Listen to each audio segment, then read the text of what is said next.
Assalamualaikum warahmatullahi wabarakatuh. Waalaikumsalam warahmatullahi wabarakatuh. Oke, selamat siang teman-teman. Yang Oke, nggak terasa tiba-tiba kita sudah ada di pertemuan 2 ya. Perasaan rasanya kayak baru kemarin pertemuan pertama. Sekarang udah tiba-tiba gitu pertemuan ya. Oke. eh ini masih ingat sama teman-temannya satu sama lain ini? Masih ingat nggak ini kira-kira? Apa mungkin mau kenalan lagi? boleh sih Pak. Boleh. Oke, siapa yang mau kenalan dulu nih? Apa jangan-jangan malah nggak ingat sama saya ini? Masih ingat kan ya? Masih ingat ya saya siapa ya? Siapa ya Pak? Ya, oke, percaya kan? Nggak apa, kita semuanya kenalan dulu ya, termasuk saya. Oke, jadi nanti yang kenalan saya dulu, kemudian nanti ke mbaknya, seret, gitu ya, oke? Ya. Oke, jadi perkenalkan teman-teman, saya Fauzi. Nanti panggil aja yang nyaman, panggil aja semau kalian, nggak apa-apa, yang penting sopan. Bisa panggil Sam, Abang, Kakak, Mas, Pak, Om, bebas. Oke, nanti saya di sini sebagai konselor sekaligus sebagai group leader, pemimpin grup diskusi ini, yang mana nanti kalian akan berdiskusi dan nanti akan saya pantau perkembangannya. Seperti itu ya. Iya Pak. Oke, monggo. Kenalan. Yes. Ya. Kenalkan semuanya, namaku Hilda Humaira, biasa dipanggil Hilda. Oke, halo Hilda. Oke, lanjut. Oke, terima kasih Pak. Gak apa-apa kan? Nggak apa-apa, Sam, bebas. Oke, Pak. Nama saya Hakam Syahidin Wijaya. Yes. Ya udah, Panggilannya panggilannya bebas sih, Mas. Syam. Dinda. Ya. Senyamannya Bapak gimana? Oke, boleh ya. Gimana? Nanti namanya teman-teman. Tapi kita sepakat dulu nanti soalnya biar gampang. Oke. Dinda. Dinda. Oke, Mas Dinda ya. Memutuskan. Gak apa-apa, teman-teman sepakat kan? Ya. Sepakat ya. Iya. Oke, Mas Dinda. Nama saya juga. Iya, Mas Dinda. Oke, boleh. Oke, lanjut. Perkenalkan, nama saya Eliana, bisa dipanggil Eli. Oke, halo Mbak Eli. Oke, lanjut. Namaku Fitri Firdausi, bisa dipanggil Fitri. Oke, Mbak Firda ya. Oke, nah kemarin kan kita sudah ada di konseling pertemuan pertama, yang mana teman-teman sudah menjelaskan kan masing-masing gambaran besar masalahnya. Kemudian kebetulan yang kita tunjuk untuk melakukan konseling pertama adalah Mbak Eli. Oke, nah nanti kita akan sama tetap membahas masalahnya Mbak Eli, tetapi nanti akan kita tuju ke arah penyelesaiannya seperti apa.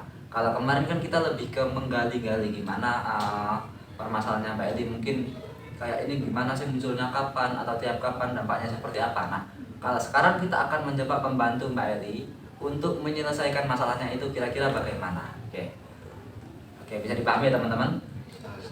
Oke, tapi sebelum itu saya mau tanya kabar dulu, gimana nih sejauh ini. Nanti yang terakhir Mbak Eli ya, nanti berarti dari sini terakhir ke Mbak Eli. Setelah pertemuan pertama, kira-kira ada sesuatu yang terjadi nggak? Sesuatu yang mungkin kalian notice yang nggak biasa gitu. Oke, bisa dimulai dari Mbak Firda dulu. Agak bingung gitu. Nggak apa-apa, mungkin agak sulit ya. Mungkin yang biasa-biasa aja nggak apa-apa deh. Kemarin sih saya lihatnya itu pas Mbak Eli itu bilang kalau harus memahami orang lain juga. Oke, harus memahami orang lain ya. Oke, sudah. Oke, bagus. Oke, lanjut Mbak Hilda. Bebas, bisa mungkin permasalahannya Mbak Eli, bisa mungkin dampaknya ke diri kamu juga.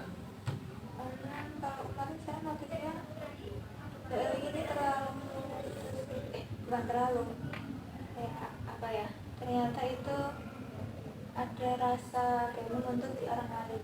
Oke, menuntut di orang lain ya. Oke, bagus. Kemudian Mas Dinda. Oke.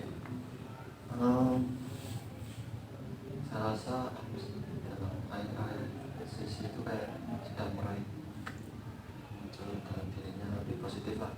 Oke, Saya rasa seperti itu. Oke, bagus. Kemudian Mbak Eli sendiri nih gimana? Iya sih, kayak di akhir memang saya apa ya, udah punya gambaran lah apa sih yang saya alami gitu. Oke. Gitu sih, Bang. Oke, bagus. Saya sangat senang teman-teman udah banyak nih yang notice terkait permasalahan Mbak Eli ini. Jadi di konseling ini nanti akan berlangsung selama 20 atau 25 menit. Ada yang mungkin pegang jam? Ini Pak. Saya boleh pinjam ya? Oh iya. Oke, saya lihat sekarang. Permisi ya. Ini jam apa? Maaf Pak, maaf. Jam 11 kurang 5 menit. 11 kurang 5 menit. Oke, jadi kalau 20 menit tambah 20 menit berapa kira-kira? Jam 11 lebih 15. Ya. 11 lebih 15. Nanti kita akan selesai di jam 11.15. Nanti mungkin kalau ada yang notice jam segitu selesai, tolong diingatkan ya. Ya.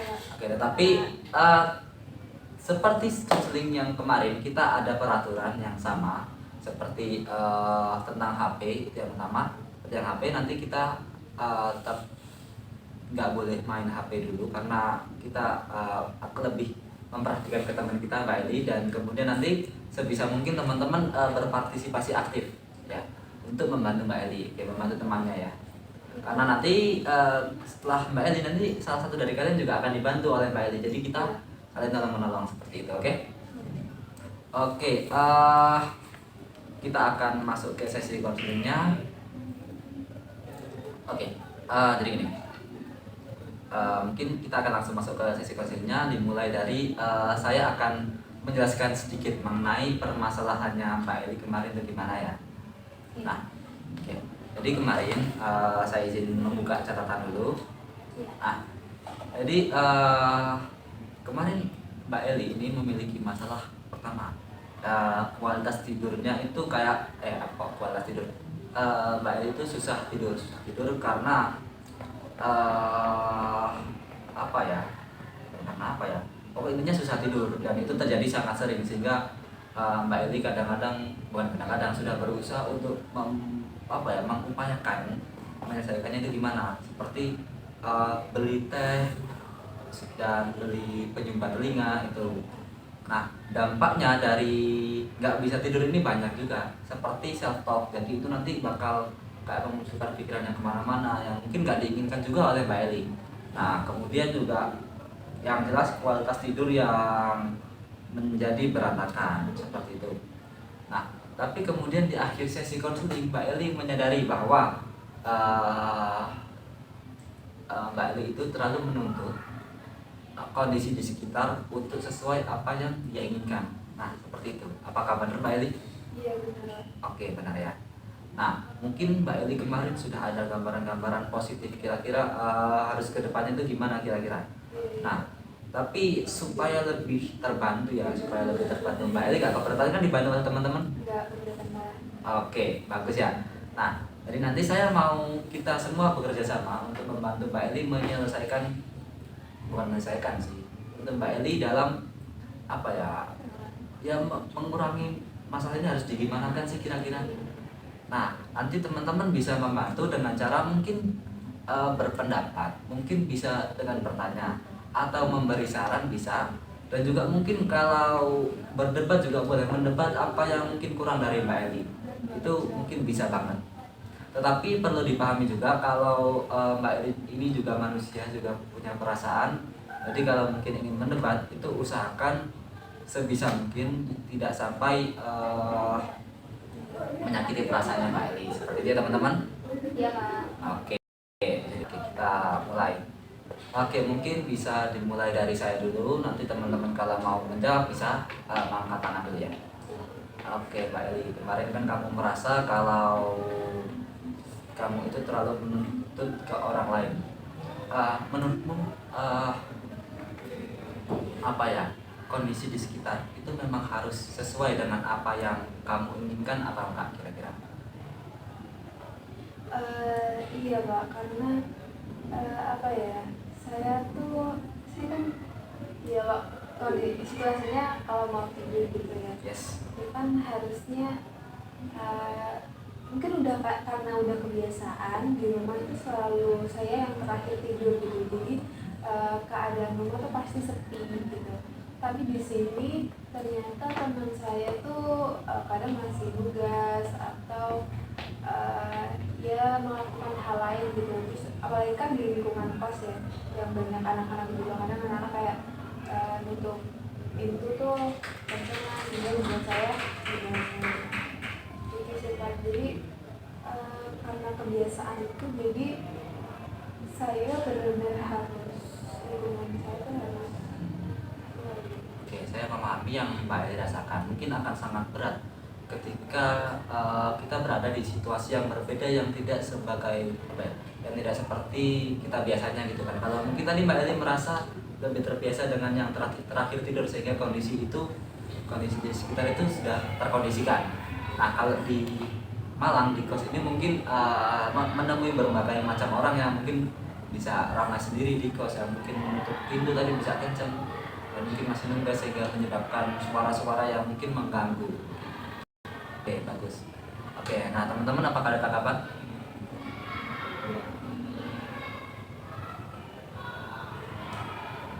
Oke, tadi Mbak Firda seperti mau angkat tangan tapi ragu-ragu ya. teman-teman aja. Oke, boleh. Oke, Mas Dinda atau Mbak Hilda mungkin ada? Jadi menurut Mbak Erwin yang bisa dikondisikan atau yang bisa dikontrol itu diri Mbak Erwin atau lingkungan? Saya sendiri sih, tapi kayak terasa sangat mengganggu ketika saya nggak bisa kontrol orang lain juga. Jadi ada kayak tuntutan Mbak Erwin bisa kayak ngontrol keadaan sekitar orang lain, lingkungan sekitar Mbak Eli gitu ya. Ya mungkin karena ya inginnya sama saya, sesuai keinginan saya gitu. Oke, monggo. Baik, lalu apakah Mbak Eli masih mengontrol mereka? Nah, iya, itu saya nggak bisa mengontrol orang lain, dan itu saya juga orangnya juga sembarangan gitu, jadi hal itu juga mengganggu saya gitu. Kalau yang saya, karena saya nggak bisa mengontrol orang lain, nah hal itu mengganggu saya. Oke, Mas Dinda mau angkat tangan? Ya. Oke, monggo.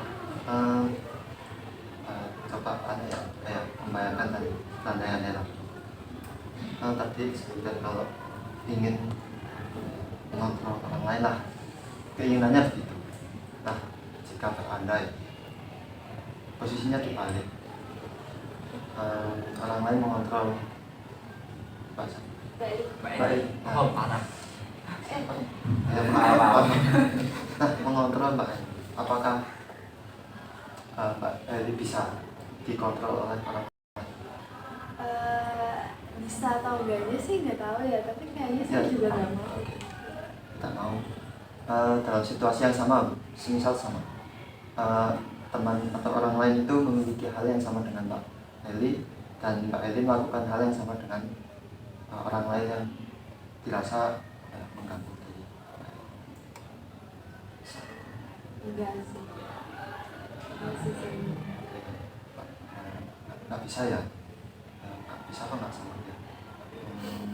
Apa ya, kayak juga nggak enak juga sih Kak. Ya, kenapa aku harus ikut-ikut dengan kenapa harus mencampuri, dan terus kenapa aku harus mengontrol dia. Nah, kita kembali lagi ke diri Mbak Eli ya. Dengan yang disampaikan nanti menurut Mbak Eli gimana? Ya itu sih kayak orang lain mungkin juga nggak mau dikontrol dengan seseorang. Saya pun kalau dikontrol sama seseorang nggak mau gitu. Tapi kenapa ya? Kayak kalau sesuatu nggak berjalan sesuai keinginan itu kayak mengganggu gitu. Oke, kita balik lagi. Jika orang tersebut keinginannya untuk bisa belajar, ya apa dia mau untuk disuruh berhenti, untuk disuruh stop juga. Menurut Mbak Eli? Ya pasti dia juga nggak mau karena itu kayak dia juga kebutuhan dia gitu. Oke, bagus. Terima kasih Mas Hakam sudah Mas Hakam, mohon maaf, Mas Dinda. Tadi kita sepakati Mas Dinda ya. Mas Dinda sudah membantu, sudah apa ya? Membantu Mbak Eli memahami masalahnya dengan mencoba pertanyaan. Tadi pertanyaannya agak dalam banget ya.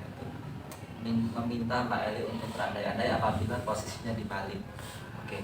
Tadi dari ketiga tanggapan teman-teman nih, Mbak Eli kira-kira gimana? Ada sesuatu yang baru nggak kira-kira?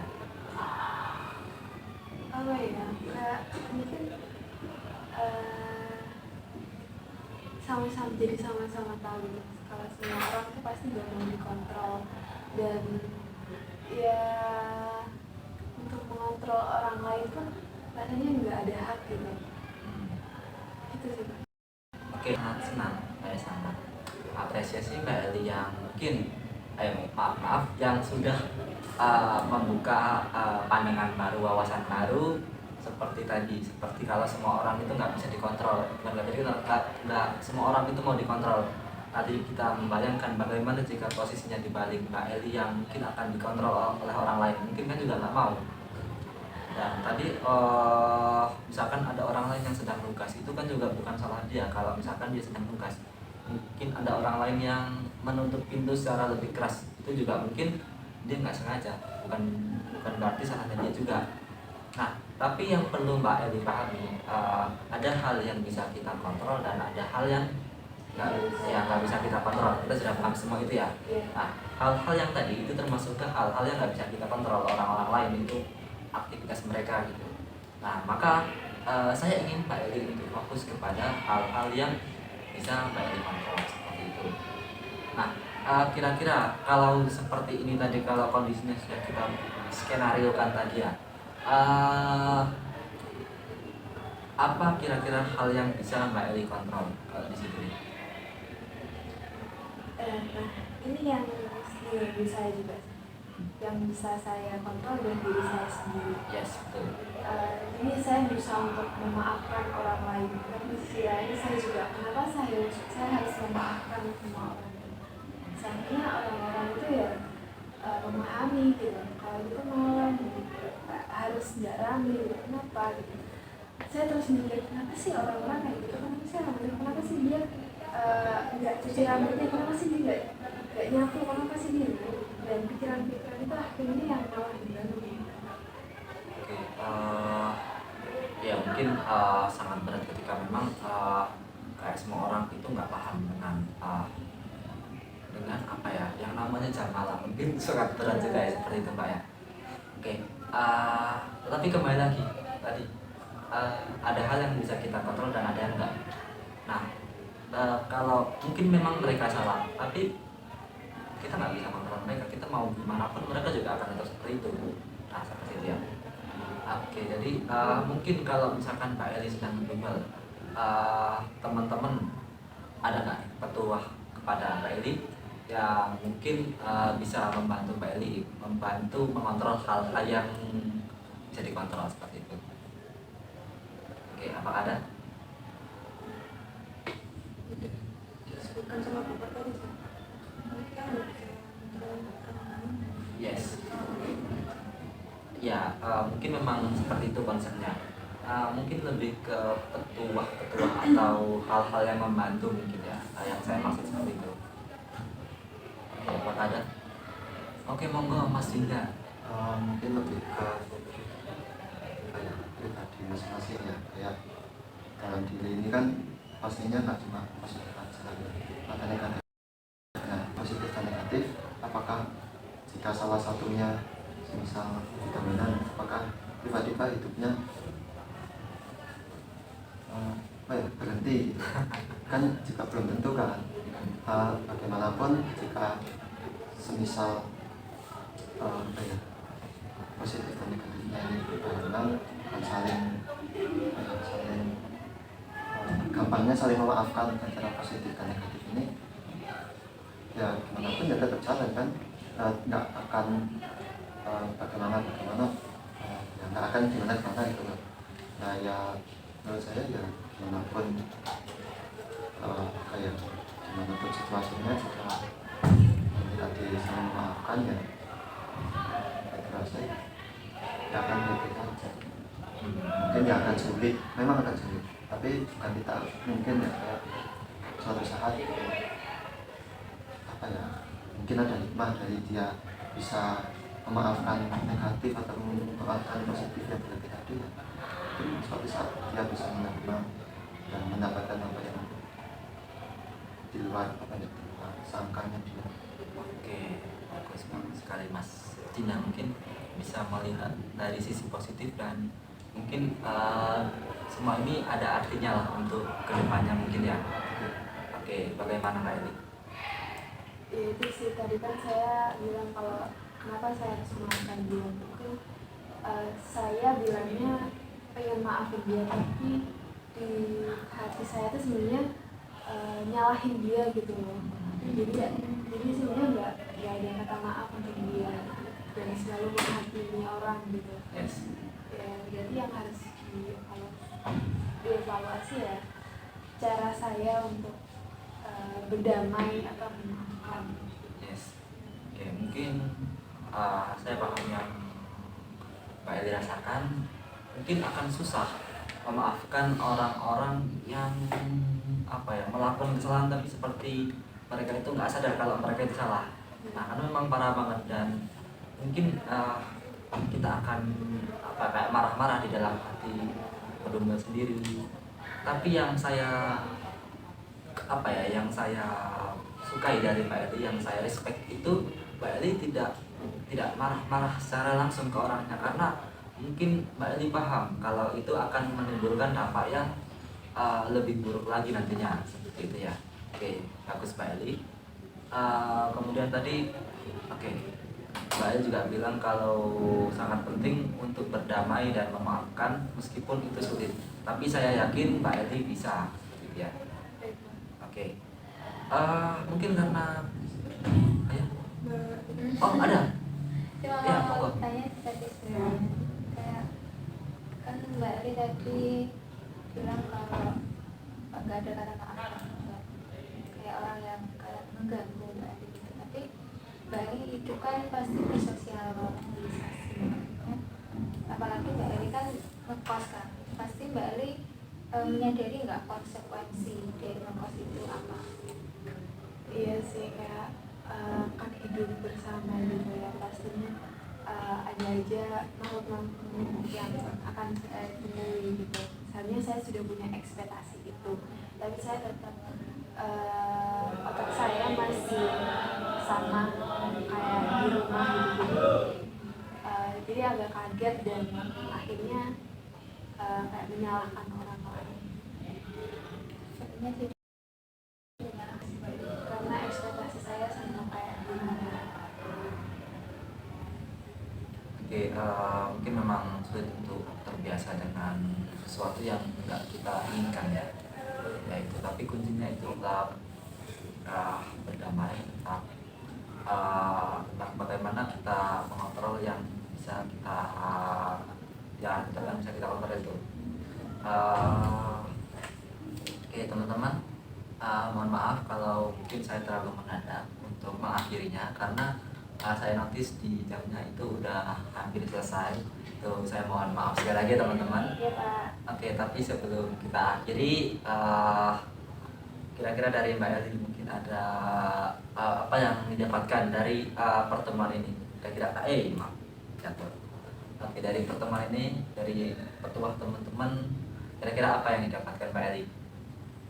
Banyak banget sih Pak, kayak misalnya tadi yang apa yang bisa saya kontrol dan tidak bisa saya kontrol, terus mengenai apa sebenarnya maaf itu gitu, memaafkan tapi saya masih menghakimi orang lain, itu bukanlah artinya atas sebagai memaafkan gitu. Terus yang seharusnya saya sudah punya ekspektasi hidup bersosialisasi, hidup dengan banyak individu itu pastinya ada saja yang nggak akan sesuai gitu dengan apa yang menjadi kebiasaan saya sebelumnya. Itu sih saya mendapatkan pandangan-pandangan baru mengenai hidup bersama atau menjalin kayak hubungan pertemanan atau hubungan dengan orang lain. Oke, good. Saya senang Mbak Eli sudah mendapatkan insight-insight baru dari teman-teman. Saya harap konseling kelompok ini memiliki manfaat bagi kita semua, nggak cuma untuk Mbak Eli aja, tapi bagi teman-teman yang lain, mungkin Mbak Hilda, Mas Dinda, Mbak Hilda, dan Mbak Firda, dan untuk saya juga. Semoga ini memberikan manfaat bagi kita. Oke, karena waktu sudah habis, sudah menunjukkan jam menit ke-15 ya. Oke, dengan ini saya akhiri konseling kedua ini. Saya tutup dengan salam. Wassalamualaikum warahmatullahi wabarakatuh. Waalaikumsalam warahmatullahi wabarakatuh.